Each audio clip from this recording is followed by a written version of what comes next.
vjen një moment kur në jetën e njeriut harrohet lodhja kur vjen momenti i gëzimit. Harrohet mundi kur vjen momenti i rahatisë. Harrohet aktiviteti në momentin kur vjen momenti i suksesit. Dhe e dyta, të gjithë janë unanim dietarët se pas një kënaqësie, kur kjo kënaqësi kurorzohet me një problem në fund, me një dëm në fund, çka ndodh? Harrohen momentet e mira. Harrohet kënaqësia. Pse?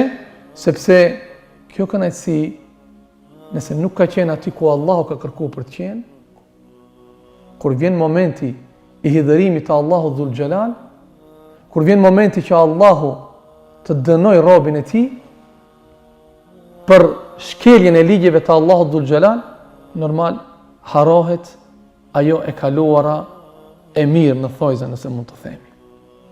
Këtë më së miri ne do ta kuptojmë tani në Ramazan. Në momentin kur do të përfundoj Ramazani dhe do të vjen Bajrami, inshallah. Në momentin kur ne do t'i themi lamtumirën e fundit këtij muajit. Në ditën e Bajramit harrohet etja. Harrohet lodhja. Harrohet dita kur ne kemi pasur nevojë për të ngrënë, por nuk kemi ngrënë për hir të Allahut. Harrohet lodhja gjatë qëndrimit të gjatë në xhami për të falur namazin e teravis. Pse? Sepse krejt këto ne kemi bërë për të arritur kënaqësinë e Allahut.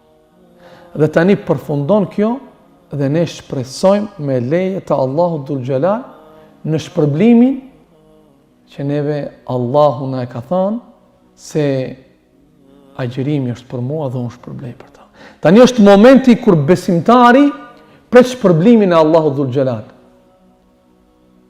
Por një njeri që nuk ka agjëruar, një njeri që 30 ditët e Ramazanit lejoj që t'i kaloj duke u marrë me gjëra të padobishme, një njeri i cili ditët e Ramazanit i kaloj në gjumë, i kaloj në bisedat të kota pa asnjë përfitim me njerëz dhe shokën këtë jetë, tani përfundoj Ramazani, çfarë gëzimi mund të ndjej ki në ditën e Bajramit?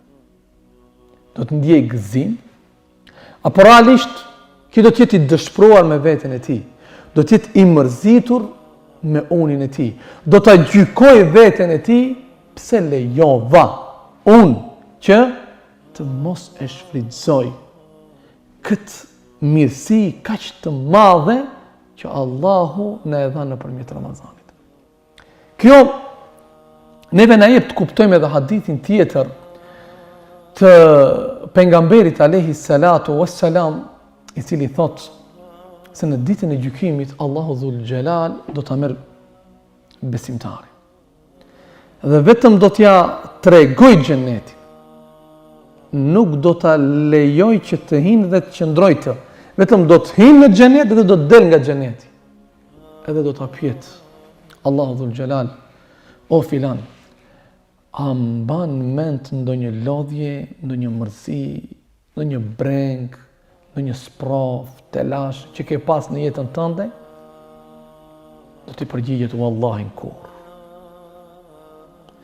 Imagjino, ky nuk hin për ta përjetuar xhenetin.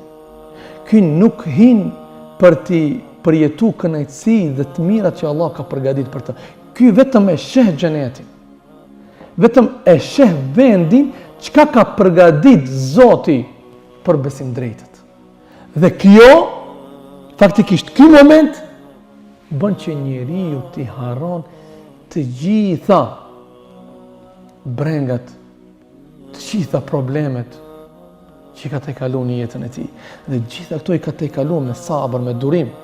Pse? Sepse e ka ditë shumë mirë shpërblimin e durimit që Allahu ka përgatit për njerëzit të cilët kuptojnë me maturinë e jetën e kësaj dunjaje.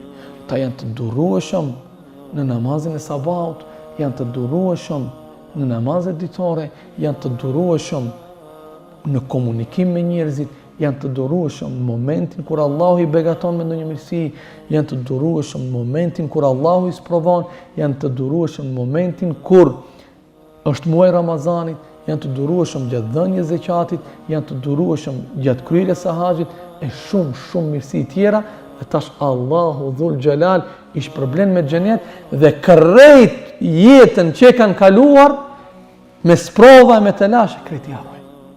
Dhe kundërta thot pejgamberi alayhis salam, do ta merr Allahu Dhul Xhelal robën e tij dhe do t'ia tregon dënimin, zjarrin e xhenemit.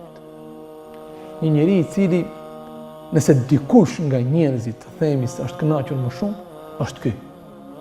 Por kënaqësinë ky e ka kërkuar në vende ku Allahu Dhul Xhelal nuk ka qenë razi.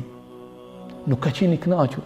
Allah ka kërkuar që të mos jetë atij, sepse nëpërmjet asaj që ai kërkon kënaqësinë, aty është hidhrimi i Zotit, por ai është kujdes për qefin e vet.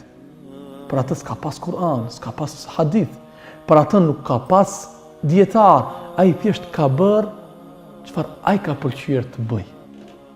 Çfarë ai ka ndjer për të bërë. Çfarë atë e ka bërë të ndjehet mirë. Edhe tani vetëm ja tregon Allahu Dhul Xhelal vendin që ka përgatit Zoti për njerëzit që Allahu do t'i dënojë. Edhe do ta nxjerr dhe do ta pyet, a mban mend diçka nga kënaqësitë e dunjas? Do të përgjigjet vallahi kur.